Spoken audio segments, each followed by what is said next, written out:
Okay. All right. Well, friends, thank you for joining us. We have another opportunity here to come together. Hopefully, you all had the chance to check into the Spring Services webinar that we had on Tuesday. This is the second in a series of 2 different webinars that we're going to be bringing to you this spring. Who knows? Maybe we'll still try to schedule something a little bit later on in May. But with that said, let's jump right into the presentation. We do have a couple of things to introduce you with, and that is if you aren't familiar with GoToWebinar, there is the opportunity to ask questions. We have decided to mute everybody. That gets rid of the barking dogs and the birds and everything else in the background that we have these days. So if you have a question, please ask it in the box that appears on the right-hand side of your GoToWebinar. We have Mark Birchfield out at the office who is monitoring those questions, some of which he'll answer during the course of the webinar.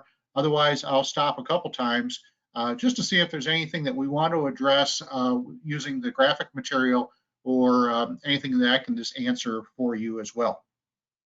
So the presentation is being recorded, and it is our expectation that we will be sending it out either later this week or early next week with the recording.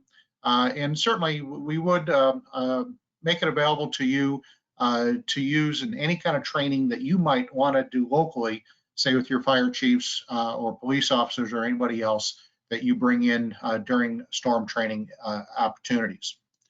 So why do we want to do this? Why is it important to the National Weather Service? Why is it important to you? We all know that supercells, come springtime, produce widespread swaths of damage. And we have some very good tools that allow us to know roughly where this damage has occurred over time. And for the most part, our population density does allow us to know where these storms have struck, though we sometimes are left with a little bit of a question, especially after dark, where we don't have the spotters out there to confirm the presence in real time. In the last couple of years, we have added dual pole technology, and that allows us to look for debris that gets thrown up into the sky and so-called indications, a tornado debris signature indication that a tornado has touched down and has wafted that debris up into the sky. And as such, we can put out in warnings that a radar indicated tornado has touched down. That's great during the event, but the questions immediately start in. Where? How bad? What was damaged? And these are some of the things that, again, storm spotters can provide in near real time, but often they are occurring in rural areas. Often they're occurring without the ability for the public to report in, at least not to our normal communication.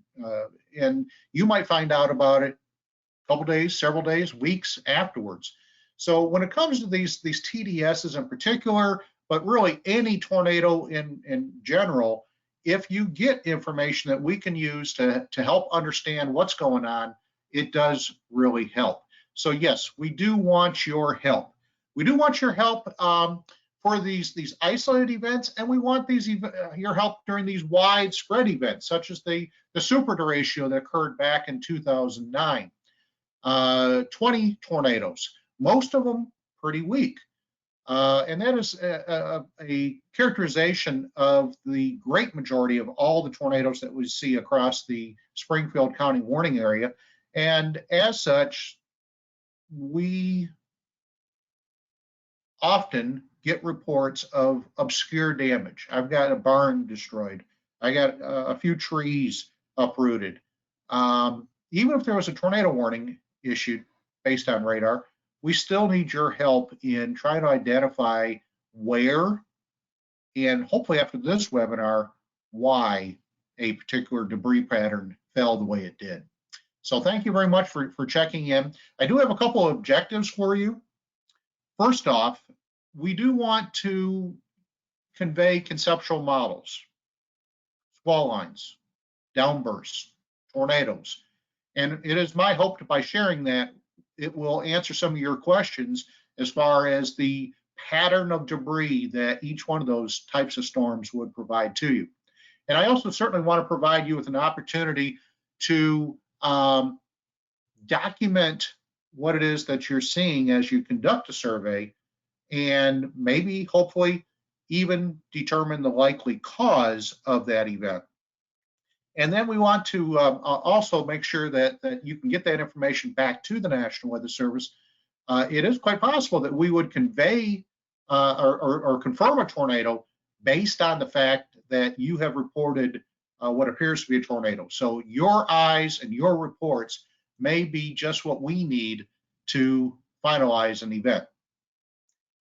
Now, many of the following pieces of information, the intelligences that I have to share with you, is what our own staff utilizes when we go out and do surveys ourselves. Start off with being open-minded. Take a look at everything that you've got. If you will recall, when I've come out and met up with you guys in doing surveys, very rarely do we immediately determine that something is a tornado. We often will say, hey, this looks like it might be a tornado, and then we'll continue to look for additional information. And as such, I would offer to you, it's like an episode of CSI. Put the pieces together to determine the most likely cause is what I personally tend to try to do when I'm out there doing surveys. Now, there's some pieces of information that might carry more weight than other. Video, as an example, or a still picture. But I'll give you a quick story. I was in Bourbon County several years back looking at a survey that just did not look like it was a tornado. It looked like it was straight line wind damage. A gentleman came up, showed us a video on his phone, claiming that he had taken it during the tornado. We acted on it. We called it a tornado, got back to the office, sent it out to the media. And then we started realizing that that wasn't a tornado after all. All it was a fire whirl from a grass fire. So when it comes down to it, we got to be careful with everything that we have reported to us. Eyewitness accounts do matter. What I would strongly urge is let them tell their story, and then listen for some key phrases. I've got debris. I saw rotation on the ground. The same types of things that we share with our storm spotters, we can listen from the general public and see if what they say makes sense with what you later are going to observe when it comes to the debris. Speaking of the debris, look at the pattern. Do you notice rotation, or is it more divergence in nature? We'll go through several examples of this during the course of the webinar. At the end of the day, the preponderance of the evidence is normally the case, which is a good thing. If we have an event like the Joplin tornado, man, that's unfortunately super easy to tell that that's a tornado. On the other hand, the vast majority of all of our tornadoes are very weak. And as such, the preponderance of the evidence is necessary to determine the most likely cause. Sometimes we'll never know, but by going through these steps, it is our hope to allow you to give us that first guess, give us that first opportunity as far as what likely caused. And if and when we have the ability to come out and visit your site, a lot of the groundwork will already be conducted. So when you go out and do a survey, we want to determine the cause, the path. We want to document some damages, and hopefully from that also determine what the intensity is. You'll be able to help us with many of those items, and we'll join you with that intensity as well. The thank you note there, that is to all of you who have been sending in specific locations, specific addresses. That is how I like to start off a survey. Go to where I know damage has occurred, and then we can work backwards or forward. We may not always know right away what caused the damage, but by starting somewhere in particular, boy, it makes that survey a whole lot easier. So please thank your fire chiefs, your spotters, your dispatchers, people who get you that specific address that allows us to start those surveys in a organized fashion. So let's kind of start off with some ideas. you're going out, you know there's been some burns or mobile home or a stretch of structures affected. So when you go out, please start with taking good notes. Where are you? What are you observing? Why does it appear to be what it is? It's easy to skip the initial pieces of information that you're gaining, waiting until more substantial damage is noted. Instead, start to record anything, maybe in your mind, but I would suggest writing it down, but starting to record what is going on as you approach those known damage locations. Just never know what might become valuable to you. Then as you get into the actual pieces of information, start off with the direction that the debris is falling. So is that tree or trees lying from west to east? Or do you note some trees lying to the north or lying to the west or lying to the south in close proximity? These pieces of information then start to provide a pattern. Straight or divergent wind, as you're going to see in this presentation, is likely due to straight line winds or maybe downburst winds. True rotation of debris is one of the easier ways to determine that a tornado has occurred. And sometimes we can call a tornado based upon a convergent damage path as well. All too often, though, we just don't have enough information to be super clear. So as you're going out, you're collecting this information, even the obscure details, by comparing the location of one damage to another damage, you might finally find that missing piece of information that you need to call something a tornado versus just wind. One of the things that the National Weather Service does when we go out is we do take GPS points. I'm going to show you here in a second a simpler version of taking those notes, but if you have a GPS capability, especially if you have a GPS capability with a camera, these are all good methods to organize the information that you get. Okay, old school. I've got just enough gray hair, and I've been around the block enough to still like using maps. I do like to go out using a laminated map, a gazetteer if you want, but the bottom line is record information on that map. Using arrows, you can mark the direction that debris is falling. This is especially true with the obscure report or obscure tree down or very minor damage that you're noting either before or after that precise location that you think a tornado has occurred. Afterwards, just simply connect the dots, draw an arrow, freehand it, and take a picture of that map and send it in to us. You've got the contact.sgf@noaa.gov email there. If that's the simplest way to get it to us, you can fax it to us. I'm sorry, I'm drawing a blank. The cell phone that you can send it to us. I'll ask Mark Birchfield back at the office to get that cell phone number for me. And before we leave here today, you have the ability to text us that information as well. So we'll come back to that here in just a second. But the bottom line is, don't be too elaborate. Just grab a map, make some annotations, and send it in to us, and that will start the process. Now, on top of that, pictures are really, really valuable to us at the National Weather Service. It does a great way of conveying or communicating what it is that you saw, and it is quite possible that you're going to be the only one that does see it, especially like that super derecho event, or maybe these days when we're not able to come out and do surveys very easily. So when you're taking those pictures, I think it was Robert Dixon up in Polk County that brought it to my attention that some cameras out there do allow you to collect some metadata that does include the location. So if you have such a GPS camera, that is fantastic.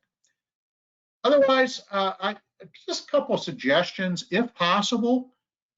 take a picture looking to the north, or otherwise, when you take a picture, name that picture, including the direction that you're looking. That provides a lot of information when it comes to us looking at your pictures to try to understand the direction that the debris is falling.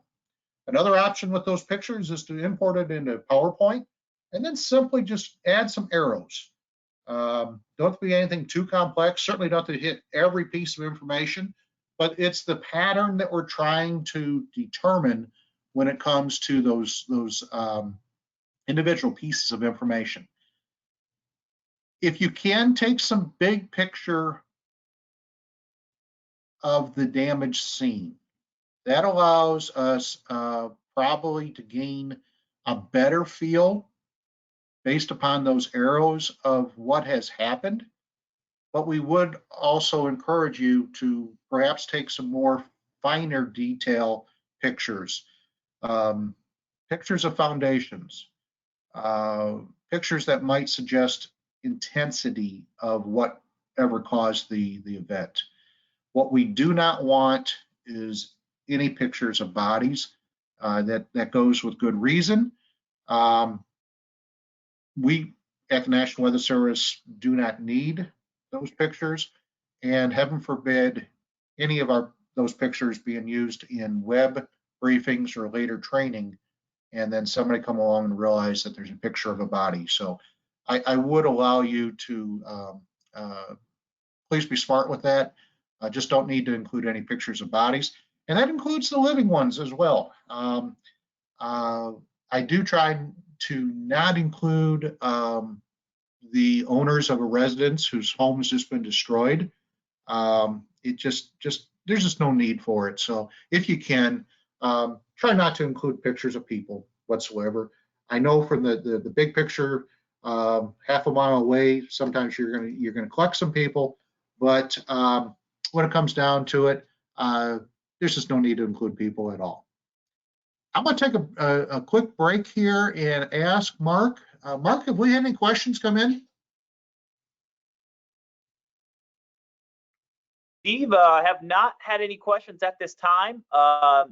Thanks, Jennifer Rowe, for chiming in there. She mentioned that text number from the other day, 830-7659 is the number that's monitored 24/7 here in the office.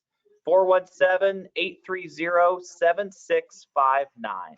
And that's it, Steve.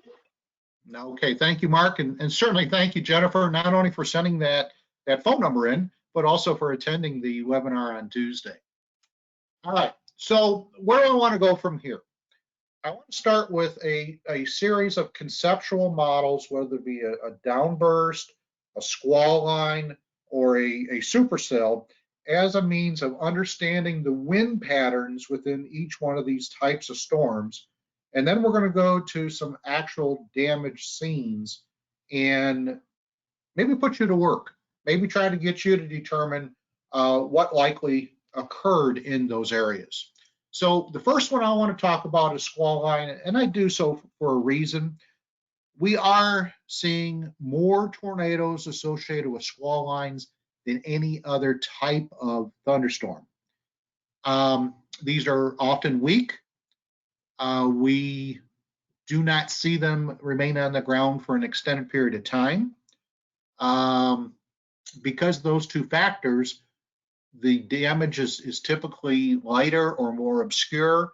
They might even touch down in open fields. So squall line tornadoes do give us quite a bit of challenge. And the other thing that I will point out, that the squall line tornado is potentially going to be interspersed within the area of straight line winds associated with squall lines. So as a result, we want to try to give you an idea of how to look for straight line winds versus where to look for a squall line related tornado when it comes to events that are all too often common here in the Ozarks. Those of you who have been through the squall line speckle course, the term QLCS, or Quasi Linear Convective System, is hopefully one that you're familiar with. It is certainly something that the National Weather Service in Springfield is pioneering, and a shout out to one of our lead forecasters, Jason Shawman, for making that happen. The thing about QLCS tornadoes is it is a phenomena that increasingly we are recognizing capable of producing tornadoes, and it is one of those that maybe have pretty short-lived tornadoes. So along the entire length of this storm, we might get wind damage, straight line wind damage. But as you can see on the right-hand side, there are some indications of areas where maybe short-lived tornadoes coming from a phenomenon we call mesovort or mesovorticity centers, as they work their way up the line of thunderstorms, produce these short-lived tornadoes. Now, when I say they are usually weak, that is the case, EF0, EF1, but QLCS systems certainly can produce stronger tornadoes, and as we know, any tornado can be a deadly event. So QLCS tornadoes is a particular phenomena here in the Ozarks in particular. We do continue to see downbursts, especially during the summer months, and then there's the so-called regular tornado, in which you have a rotating damage path. Let me go back to downburst just for a second. If you can imagine a concentrated area of air aloft, 20,000 feet high, it is heavier and denser than the air surrounding it, so that column of air comes smacking down to the ground. It makes an impact upon the ground, and then it blows outward away from that impact location. As a result, you're going to get some winds blowing out this way, winds blowing out this way, or winds blowing out this way in a so-called divergent manner. On the other hand, the airflow circulating into the rotating updraft of the tornado generally would result in a converging path as it results to these events.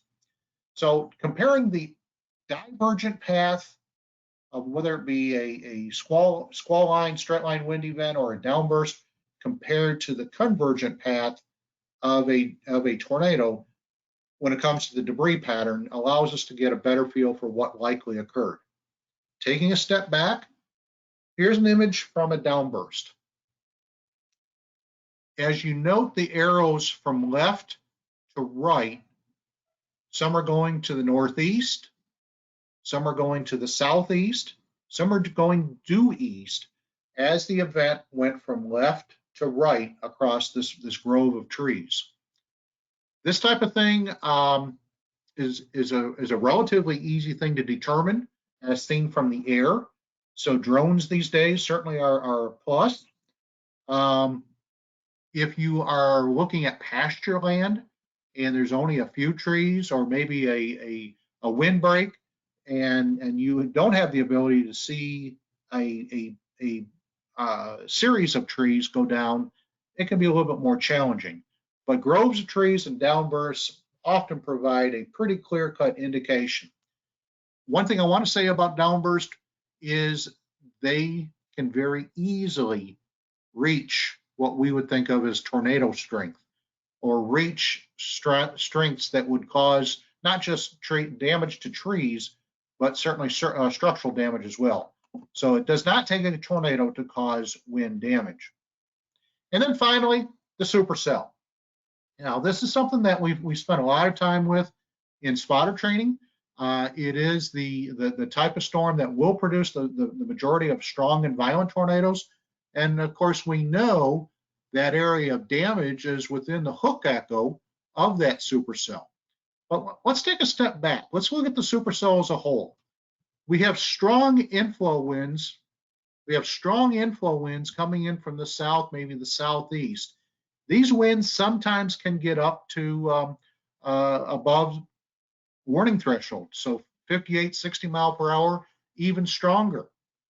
So as the air flows into the updraft within the supercell, eventually what comes up must come down, and it comes down along the forward flank of that thunderstorm, the downdraft region that we commonly refer to within spotter training. Well, as this downdraft hits the ground, it can act similar to that downburst, and air will be flowing outward along the leading edge and the northern edge of that supercell.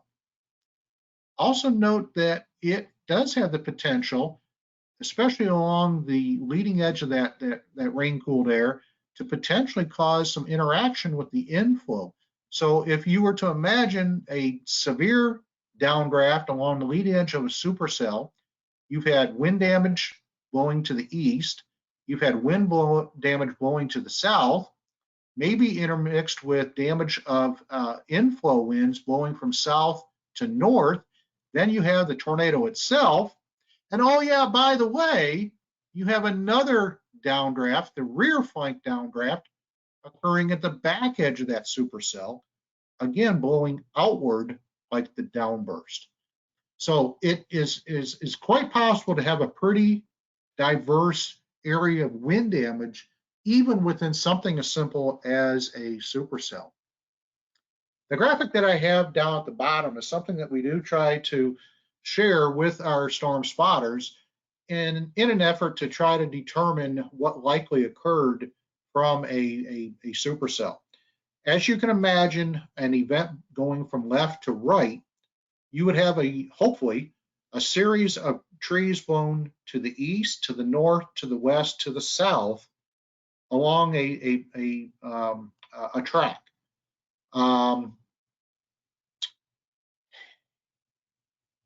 It does take a stronger or more violent tornado to do this. So if you do see this pattern, it's unfortunate in that you've had a potentially devastating storm go through your community, but supercells can produce weaker tornadoes as well. As you're going to see here a little bit later in the presentation, you will see the fact that often the damage is going to be worst on the right side of that path, and even within supercells, predominantly in a downstream fashion. But if you happen to see the debris pattern, again, to the east, to the north, to the west, to the south, that is a pretty good indicator of a tornado, especially if you see that pattern replicate itself along the path.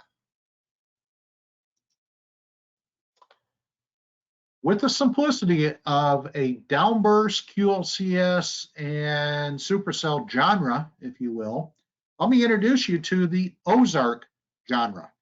And that is a continuously morphing line of storms that makes it very difficult in a particular event to kind of figure out what's going on. Let's start off to the west of Springfield. Of course, here's where their radar is. Wind damage potentially occurring, straight line wind damage potentially occurring along the leading edge of the QLCS portion of that line of thunderstorms. Areas where you see this info from the back end, from the front end, rotating around the top of this QLCS, maybe between breaks in the line of thunderstorms as seen down here. These are all possible locations of the tornado. But I'm going to pick on an area and forget the velocity data. I'm just going to say, just for the grins and giggles, that a tornado has touched down somewhere between Everton and Walnut Grove. Certainly a possible area that saw the storms move through just the other night. So let's consider a tornado moving into extreme northwestern Greene County here, rotating debris potentially, just to the north of where straight line winds are occurring. This is a pattern that I've been seeing quite a bit with these QLCS tornadoes. The wind damage is actually more noticeable because it's occurring over a wider area. So let's say Ash Grove has reported straight line winds. Maybe some residents up here in Willard have seen some straight line wind damage. Well, actually, I say straight line wind damage. They've reported damage. We don't know what caused the damage. So Ash Grove to Willard has reported damage. It might be along a path. It might be something that we immediately think of as being a tornado. Well, if the wind damage part of the QLCS tornado is taken into account, here would be where we would see that straight line wind damage, and then to the north is where we would see the tornado damage. So kind of keep those two combinations in mind, where the rotation is versus where the straight line winds are. Now I want to draw your attention down here to the south. In this particular case, we have a supercell embedded within the squall line, and as such, you could see a more stronger or even a violent tornado associated with this type of an event. And of course, over here to the right, using the velocity data, we are indicating where that circulation within the hook echo likely occurred. If I want to zoom in, let me actually back up. If I want to zoom in and look at the combination between these two elements. So here's our hook echo. This is where our potential supercell tornado has occurred. Rotating debris. Storm, this part of the storm moves off to the east, only to get replaced with another segment of that QLCS tornado, or QLCS line. As this section of the line comes in, blowing outward, it could certainly provide some additional damage to the southeast of Aurora, possibly even within the same area where the supercell has occurred. So we got a very complex opportunity here in the Ozarks. A lot of different sections, a lot of different types of storms that cause damage. By keeping an open mind, logging your debris fall patterns, combining it with eyewitness accounts and certainly Doppler radar, we have a fighting chance, but there are going to be times where we simply do not know. And you've been out and doing surveys with me, you know, there's often times where I say it could be a tornado, even I think it's a tornado, but we cannot conclusively say as such. So let me take a break here. It's about halfway through the presentation. I do want to turn things back over to Mark and see if there have been any additional questions that have come in. And also, this is a terrific opportunity for you to ask your questions by going to that box marked questions, and then there is a, I think it's a tail size there, enter a question for the staff. So if you have any questions up to this point in time, please let us know. And Mark, I'll turn it over to you. Thanks, Steve. I've got the question box open here. So far, I don't see anything at this time, but I'll be monitoring for questions. Okay, all right. And guys, I will ask you if there are experiences that you've had in your community. Maybe it's right after the storm. Maybe it's an experience that you've gone out and looked at the damage, and you've seen something that maybe you thought was tornadic, and then we came back and pointed out some elements within that debris pattern. But so if you have any events that you'd like to talk about, this is a terrific opportunity as well. Okay, all right. I'll give you a second to take a look at this pattern. Widespread, lots of trees down. Give me an opportunity to take a look at what it is that you're seeing. Give me maybe a minute or so. So take a little time. Look at the direction that the trees are falling. From the ground, that's a lot easier. But increasingly, drones are replacing aircraft as a means by which we can see things from the air.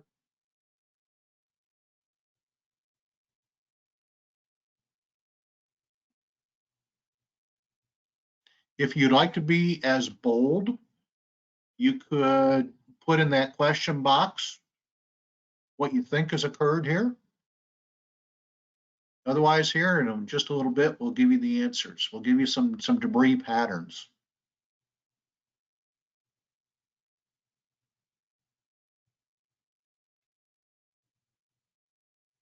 Charlotte Geller has posted in there, downburst. Don't see any rotation in the damage.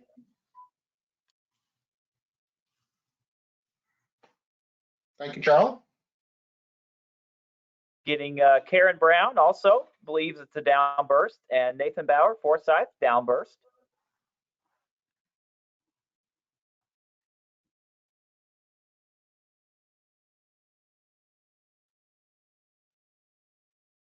Okay. Let's see.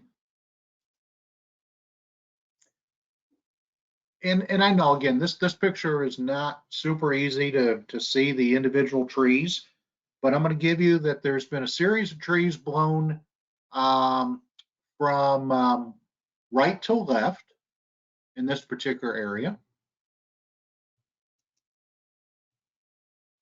A little bit to the right of that, we have a series of trees blown to the lower left, to the left, and the upper left.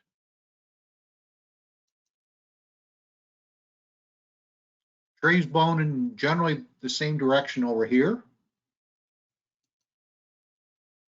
Right next to each other, we have one tree blown to the upper left and another tree blown to the lower left. Uh-oh, wait a minute. Instead of convergent, or I'm sorry, instead of divergent, here we have convergent winds. So just kind of, oh, I'm sorry, don't look. So just kind of go back here over the series that I've got for you. Does anybody want to change their mind? Does anybody want to hazard a guess based upon those particular vectors? In particular, these two.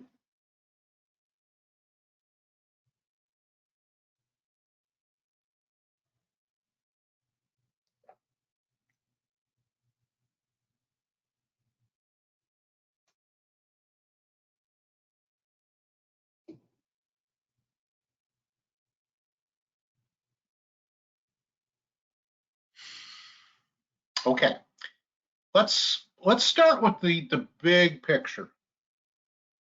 The event started over here to the right and moved from right to left. One consideration. Okay, so this most likely would be the bottom of the screen being the north part of the path, the top of the screen being the south part of the path. So these three arrows would indicate straight line wind, divergent wind in a larger scale, up here or over to the downwind side of the path of tree damage, straight line winds going the same direction. And these two pieces of information alone would be where we would get into trouble. If we strictly look at the bottom set of arrows, that would suggest a convergent path and a tornado. On the other hand, above that is the two sets of arrows indicating a divergent path. So if you connect all of those dots, if you have the ability for a grove of trees such as this and a drone footage to kind of help us out, as a whole, the winds are either in the same direction or in a divergent direction, which would indeed lead us to say this was likely a downburst or potentially at least a squall line producing a lot of wind damage. So kudos to those who were willing to share their thoughts. Let's go on to the next one now. Okay. I won't give you the location, but we've got a lot of stuff on the ground. If my memory serves me correct, this was a nighttime event or at least an early morning event. So nobody has seen it. That obviously is one of those real easy things. If somebody comes up and they say, yeah, I saw a tornado, or I was out there and I saw the wind come through and it was all blowing in the same direction. These factors are generally really pretty simple. So with that said, I'll give you a second here to take a look at the scene and evaluate what it is that you think may have occurred.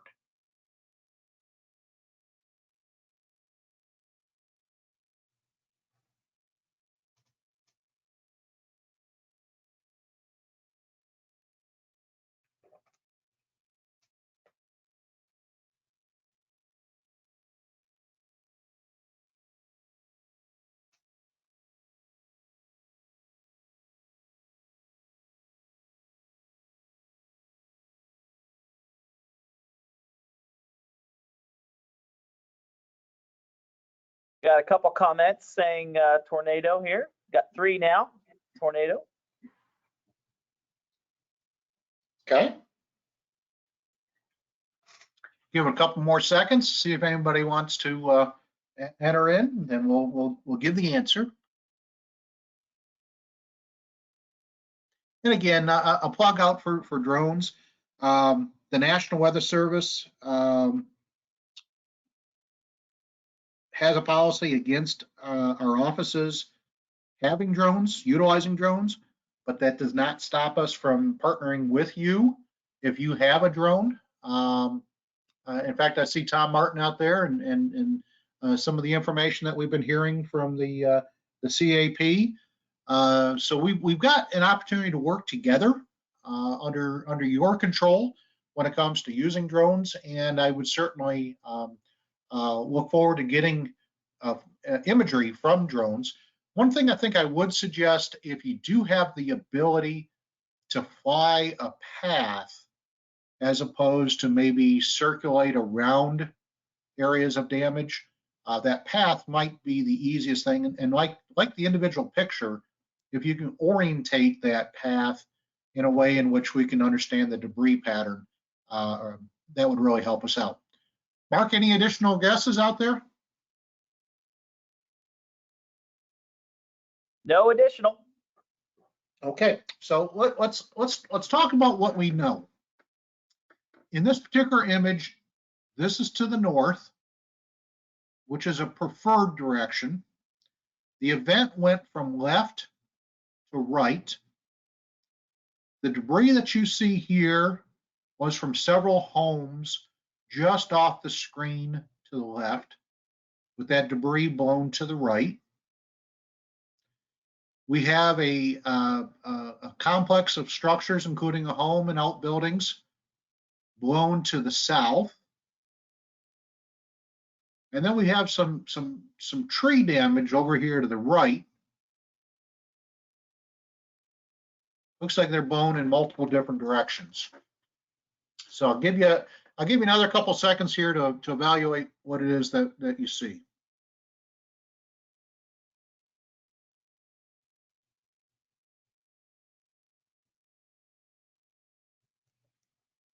Again, blown to the east, blown to the south, and then some pretty wide different variants over here to the right. So with that said, what are we looking at? Kind of an interesting event.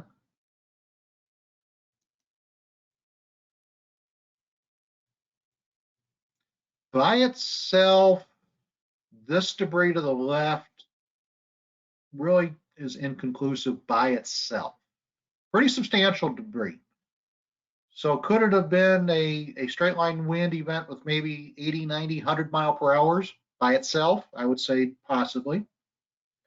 This debris up here to the north blown to the south, while at the same time debris is blown from the west to the east, starts to say, that suggests tornado. Furthermore, blown to the south, blown to the east. Okay, that again, that's maybe suggesting tornado to me. Down here to the south, in the grove of trees, true circulation. Now this is starting to say really encourage us to think tornado, but think about the grand scale of things here now. You've got the rotation down here. Otherwise, you got some differences, some divergences. Do you have maybe a stronger area of rotation in the grove of trees combined with a more broader area of rotation? Oh, sorry, don't look. So those are common things that we'll see within a tornado damage path, where sometimes you'll get more concentrated damage and then you'll go across an open field. We say a path of the tornado, but think of what's occurring at the bottom of that tornado. You've got air coming in and going up, like the bottom of a drain if you disrupt the flow just a little bit at the bottom of that supercell, it will result in areas of different damage in close proximity to itself. Sometimes they'll be very concentrated, intermixed within a very larger area of damage.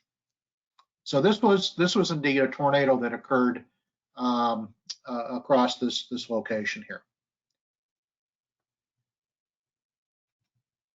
This is more reality.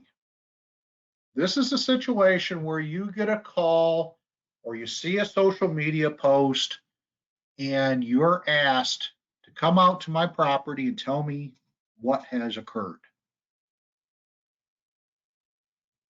I'll give you guys a few seconds to think about this one.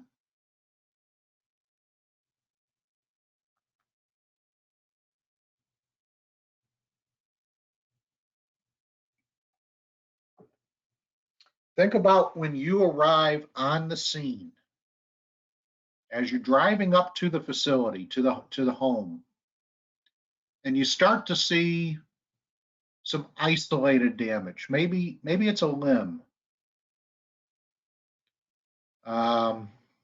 Maybe it's an outbuilding or something small blown in a particular direction. Maybe it's a power line down. And then you get to the residence, you get to the facility where they were called to. And this is what you see. Homeowner, you know, I heard it coming. It sounded like a locomotive. It had to have been a tornado. I mean, I've had straight line winds. I've lived here for 50 years. It must be a tornado, right?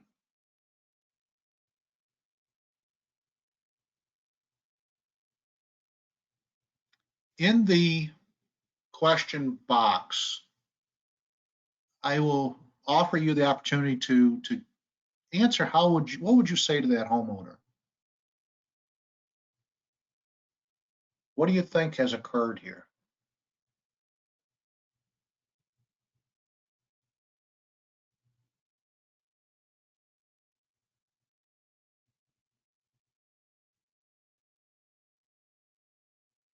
Give you just a couple more seconds.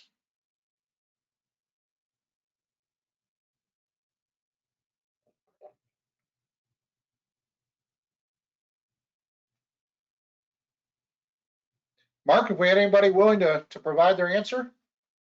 Yeah, we got some there. We got Greg Hickman's going out with straight line winds. So is Rhonda Devine, straight line winds. Nathan Bauer, straight line winds. He says rotation, rotation from debris, question mark, any other damage in the area, question mark. Are there warnings issued? So he's kind of adding some other things that have kind of helped him come to that answer. I do like Karen Brown's answer. I'm going to have the National Weather Service come out and survey to see what they say. Laugh out loud.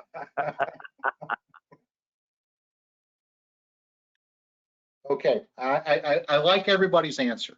Let's use Karen's opportunity. We come out, we look at it, and maybe the next question I ask is there anything else? Is this the only area that we know of damage? We might go around the block. We might go back to the southwest or to the east or to the north. We might jump over a mile, the next road over. In open farmland, this is a particular challenge. What I really try not to do is look at the one location that we have, this backyard, and make a determination.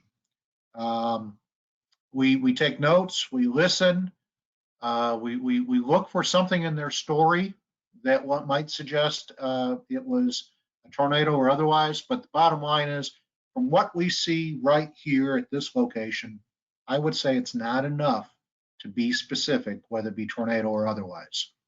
Okay, so good answers for everybody.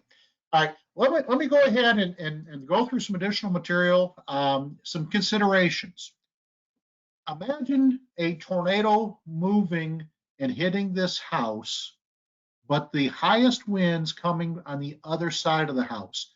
So this is the leeward side, the downwind side of this home, and we're seeing all of this mud, these leaves hitting the area on the back side of this house. Often that is an indication of rotation. Other considerations: storms that are moving fast but are weak versus strong tornadoes, one versus multiple tornadoes, maybe even some structural deficiencies. Let me give you some examples of each one of these things. Now, don't worry, this is not going to be on the test. But if I've got a tornado moving from southwest to northeast, the so-called translational velocity, okay, so this storm is spinning and moving to the northeast at 50 miles per hour. So pretty quick for a tornado. We see a lot of debris on the right side of that path, the so-called south side of that path. We don't see a lot of debris on the north side or the left side of that path. So what's going on here? As this 50 mile per hour tornado is moving along, the forward speed of the storm is combined with the strength of the rotation to result in stronger winds on the right side of the path and weaker winds on the left side of the path. So we would see a lot more damage on the on the right side than we would see on the left side. Does this give us a challenge when it comes to differentiating the debris pattern of a tornado versus straight line winds when we see so much of it going in one direction and so little of it going back in the other direction? Guys, this is very common with tornadoes. Very rarely will we see a clear-cut west, south, east, north over a track. So this is one of the major considerations that we have got to consider, especially with weak tornadoes where you don't get a lot of flow backward against the direction that storm has moved. Okay, so let's show some examples of that. For the sake of time here, let me go ahead and suggest to you on the left-hand side, we do have a grove of trees that have gone down, and we have a couple mobile homes that have been destroyed. This mobile home up was originally right here, and this mobile home was right here with the debris blown in this direction.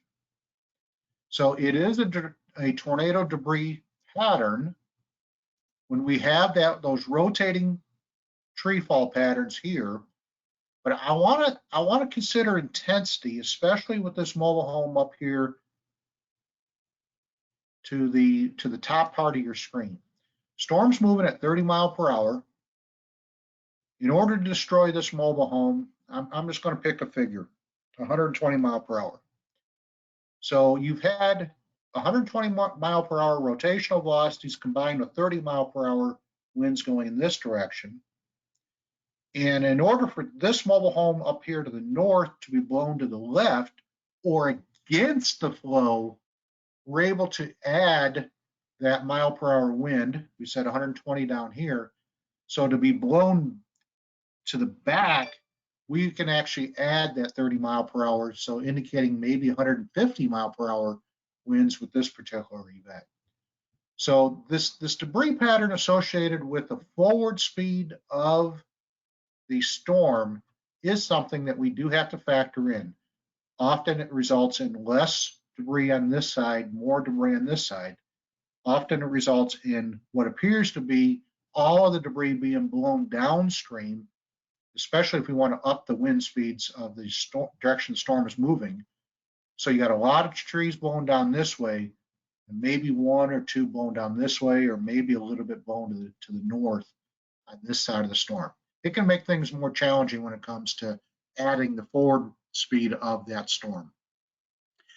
One of the other things I want you to consider is that supercells often produce a series of tornado, or they go through cycles. First tornado, second tornado, third tornado, as the rear flank downdraft shoots out ahead of that supercell, cutting off the inflow, resulting in the updraft diminishing, but then the storm gets its act together again, and then again off to the right. Example of this, May 4th, 2003, Western Barton County. And I'm hoping this video comes through okay.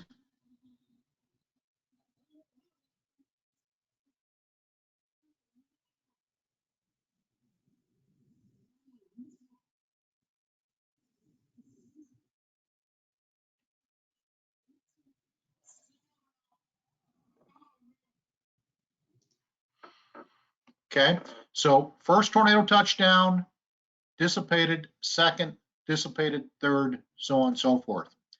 Case in point, Dave Gady and myself was going down this highway trying to get to Hardinville and try to get the damage that was reported. We had a specific address in this area here. This is a west to east, maybe 5 miles from west to east on this imagery. So we're going down the road, trying to get to this location here, and all of a sudden we start to see some tree damage. That's kind of interesting. Continue going down the road, nothing, more tree damage. Well, I try to get a big picture before we start talking to anybody. So we continued going down the road, and all of a sudden we started getting more tree damage. So a 3 mile wide tornado, just not very likely. And by the way, the damage wasn't real extreme. So we talked to the landowner, and he said, yep, he was out on his porch, and he looked back to the west, and he saw a tornado touch down in this area and took shelter, knew the tornado or the damage had occurred at his place. He went outside just in time to see another tornado off to the right. So these cyclical tornadoes from the same supercell is something that we might want to consider when it comes to taking notes as you're traveling down the road to get to the farmhouse that you know has been destroyed. But take notes over the entire scene, and we'll go back and take a look and see what likely occurred. Okay. There are times, especially with hills, buildings, where the wind gets channeled or you get convergence that results in winds shifting. You might think that it was a tornado when all it was a channeled wind, or a river of wind has been adjusted due to these blockages. Going back to that supercell, think about the forward flank, think about the rear flank, in addition to that circular area where the wall cloud has resulted in the development of a tornado. Maybe you have storms moving repetitively over the same area. Another consideration, especially in rural areas, this is not so much in the urban areas, but in the rural areas, farmers and ranchers, they want to get to work. They get up early at 5 o'clock in the morning and immediately start picking up that debris. So this is one of the reasons why I try to get out on the road as early in the day, as soon as I can after the event. If you guys have the opportunity to go over to the farmstead, to take a look at the damage as soon as possible after the event, we hopefully will have eyes on before that debris either gets moved or even potentially completely cleaned up. And the last thing I'm going to offer up is structural deficiencies. This is a little bit more engineering. That is something that we do consider when we start to try to look at intensities. But let's consider whether or not the roof was attached to the walls and the walls were attached to the foundation. Any of those failure points could give us a false indication of a tornado causing more damage or be a higher wind speeds than it really is. Look for J-bolts. Make sure the nut is on these J-bolts. Depending upon the type of nail and the age of the structure, can significantly change the wind speeds necessary for that home to be affected.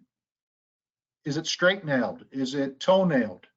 Do they have straps holding that bottom plate onto the foundation. But the biggest thing I want to suggest to you is, do you see evidence of J-bolts going down into the foundation? In a lot of rural areas, especially those where there isn't building codes, this is a particular problem that we have. We often will see homes literally slide off of the foundation, or unfortunately crash into the crawl space underneath that foundation if you don't have any reinforcements, J-bolts, etc., that holds that bottom plate down to the foundation itself. Guys, I know I've thrown a lot of information your way in a short period of time. We have done a lot of surveys together, and over time I've tried to